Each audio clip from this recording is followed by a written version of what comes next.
go around to everybody. So we need to boost the supply. Well, by boosting the supply, you change the adjuvant. And so what they put was squalene into it. In other words, you got 50 doses for every 1 dose. Okay. Now, the Department of Veteran Affairs today in everybody's military will tell you there's no medical problems from anthrax, all right? Quote, this is again from the physician's directives on anthrax by the VA. Who can believe anything they say? Correct. And so they tell you one thing in the public, and then internally they tell you another. Here are the possible signs and symptoms from anthrax vaccination. From the VA physicians is what they tell their doctors. Muscle and joint pain, paralysis, chronic fatigue and exhaustion, severe headache, weight loss, chronic illnesses, memory problems, numbness in legs and hands, spasms or tremors in the limbs, diarrhea, and cardiac, end quote. So we look at all of this. We know everybody's getting the anthrax vaccine, Desert Storm, current time. We have the documented diagnoses for everything. We have the toxic exposures. When you look at the internal reports, confirm these are the physiological effects. And then when we look at the medical reports and diagnosis for the million casualties, what that's happened to them, all of a sudden we thoroughly acknowledge and realize now, internally they admit it, we have incredible million casualties in U.S. military sons and daughters who can't get medical care, and it has nothing to do with bullets and bombs, has nothing to do with combat, other than we failed to protect them, or we used these munitions, or we did this and blew this up, which resulted in incredible toxic exposures and resulting in PTSD, neuropsychological problems, incredible physiological problems. Is this happening, Doug, with other troops from other countries? Absolutely. It's happening all over. I mean, I've testified in the House of Lords, the House of Commons, the United Nations. We had a full conference back in 2000, and a couple of years ago. It was over in Geneva, Switzerland. It's kind of, this is a farm boy from Thomasboro, Illinois. It's called over the United Nations in Geneva, Switzerland. You know, and what was really neat there, before lunch, Desmond Tutu spoke, okay, and there's no way to describe that you're in the presence of God's messenger when you're with him. And after lunch, I spoke. And we talked about all of this. And then what happened from that is the bishop, the archbishop, the cardinal to the United Nations came up to me personally and said, okay, Doug, we know all about you. Do a report, prepare a report, send it back to me so I can give it to Pope Benjamin, and you've got a copy of that report. And so it's all there and it's out there. But what we have happening is because of the incredible economic cost and because of you'd have to admit all this stuff is lies. The Department of Defense and the VA cannot admit that we have an incredible number of casualties caused by our own actions or failure to act, and that medical care is deliberately delayed, denied, and ineffective for all these individuals. It's sort of like Agent Orange, right? Oh, yes. Agent Orange goes back to Vietnam. Admiral Elmo Zumwalt was responsible for authorizing Agent Orange during Vietnam. Everybody knows that. In my personal face-to-face, one-on-one conversations with Admiral Zumwalt on Gulf War illnesses, I mean, you know, like we're 2 feet apart, it became very, very clear that the military, the Department of Defense, and the VA had absolutely no intention of admitting or acknowledging the liability for the health effects on the U.S. military on a consequence on so-called enemy military or the civilians for which they're liable under the Geneva Convention. And where this all goes back to, and you can get this, you have a copy of it, your producer does, and it's on the Beyond Treason website. Admiral Elmo Zumwalt wrote a report on Agent Orange. It is called, quote, Report to the Secretary of the Department of Veteran Affairs on the association between adverse health effects and exposure to Agent Orange, and it was dated May 5th of 1990. Now, nobody in the VA wants anybody to see this. Nobody in DOD wants anybody to see this. My doctors at the VA here have never seen it. They don't have it in the library, never heard of it. But when you come into it and everything else, and Elmo Zumwalt totally acknowledges and admits, quote, first off, he says, there's a thing in here, you get this copy, all the health and environmental effects that we're seeing to this day, and this came up the other day to me when I was at the post office, and says all the health problems are there. Then, quote, I further conclude that the Veterans Advisory Committee on Environmental Hazard has not acted with impartiality in its review and assessment of scientific evidence related to the association of adverse health effects and exposure to Agent Orange. End quote. That's what we're seeing with everything. So back to Vietnam, the Desert Storm, Agent Orange to this day is ravaging the Vietnam age, guys, because we're in our 60s now. And again, nobody cared. Correct, nobody cares. And then we're seeing all the same thing with what we call Gulf War illness, which goes back to Desert Storm all the way through. We have everything from Project Shad. I've cleaned up Project Shad so many times it makes my head spin. This is the deliberate use of chemical, biological, and radiological on U.S. military and civilians throughout the United States. I mean, we had a big Project Shad mess on East Main in Urbana, Illinois, where the fire department, actually the telephone company unearthed the chemical warfare munitions buried out beyond the center. Fire department called our team, come over, Hey, they're there. Would it be considered a hazmat such situation?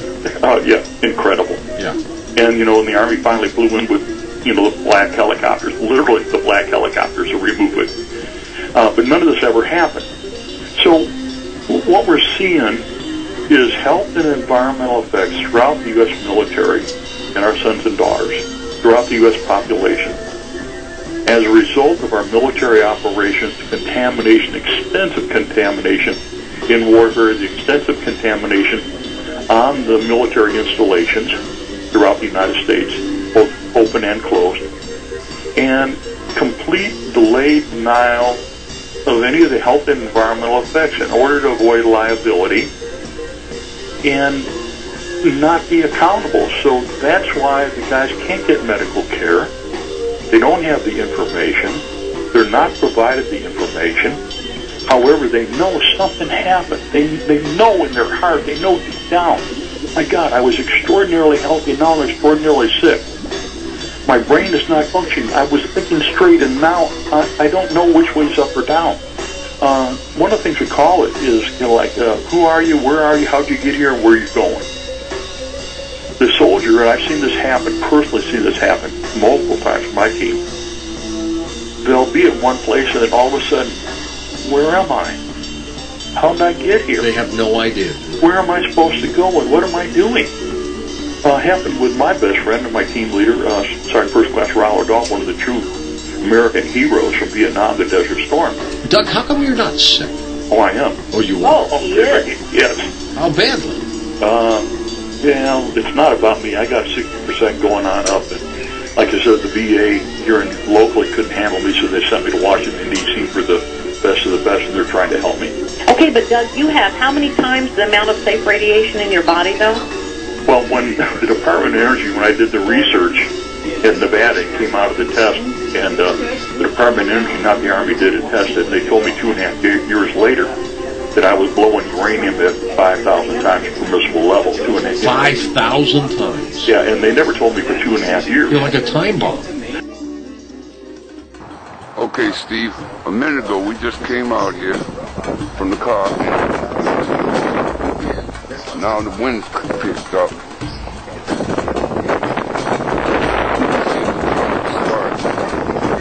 This morning, it died on me for some reason. Somebody was messing with the cables or something, but it didn't charge. Let's see what happened.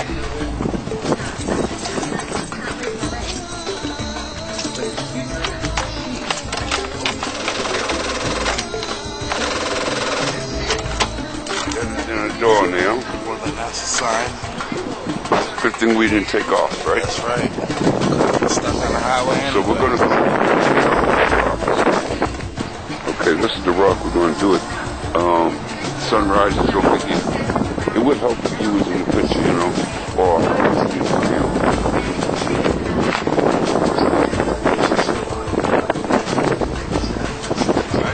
Yep.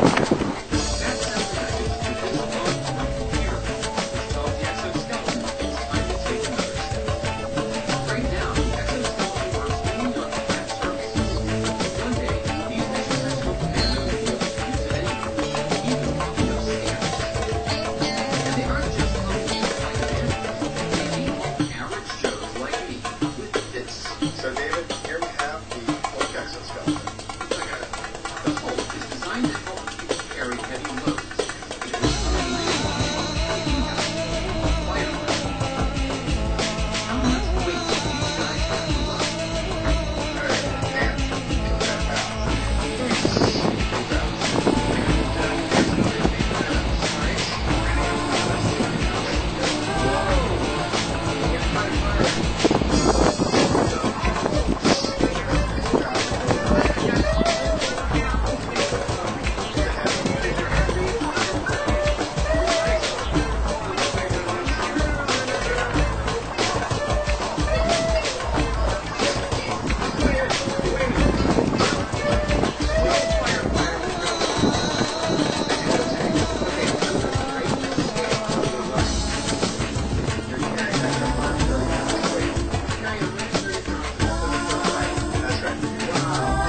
getting used to.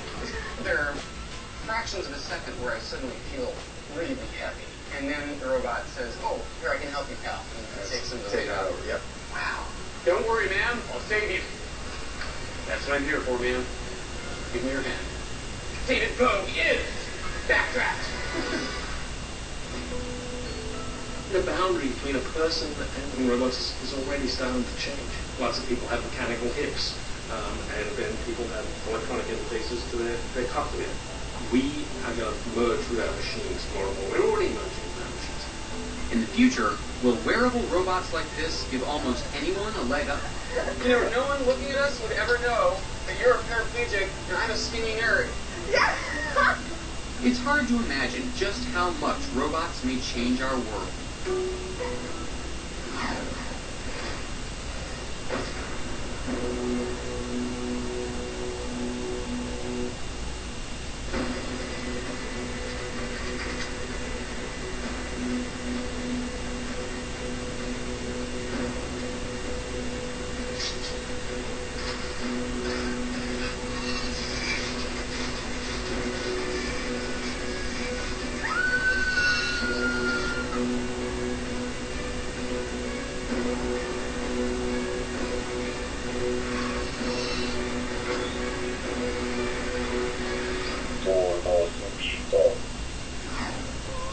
Mind reading! It's a timeless fantasy that's shown up in science fiction and movies for decades. But now, scientists may finally be figuring out how a machine could read your mind. And for the very first time, mind-reading headsets are becoming real. You really want to just slowly imagine the cube fading out into that black. Look what I can do to the orange cube without touching any dials or keyboards. But just now see, they all left, but we wanted to come up and do an African ritual at the grave site. We found the Prince Hall Masons were here, Professor Hoagland, and Eddie Johnson, and of course we were welcome, but this is important because I'm going to do a little prayer here at the site for 2012 and 2013.